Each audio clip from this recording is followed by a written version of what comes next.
Hello everybody and welcome. And in today's video we will be looking at bolting sequence. Let's put in a standard set of bolts. We'll select the top part first and then the plate at the bottom. If we run a bolt summary list from the top part, that is the beam, you'll see that there are no bolts in the list. If we run it from the bottom, we'll find bolts. And this is because it is the second item that I selected. Now, this is regardless of the direction the bolts are facing. Even if you turn them around, it's not going to make a difference. It's all about order you select them in.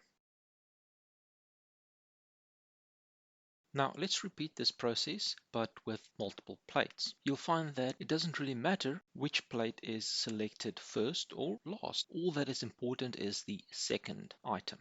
While getting the sequence right is not always of importance, it can play a major role when you have a delay between the erection of the main component and the subsequent parts. If you're installing a column now and you'll only be doing the beam at a later date, it can be handy to have the bolts, purchase orders, and getting sent to site packaged with the beam instead.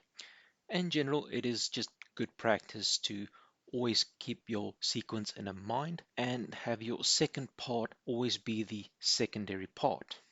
Well, that's it for me. Hope you learned something, hope you enjoyed, and I'll see you all next time.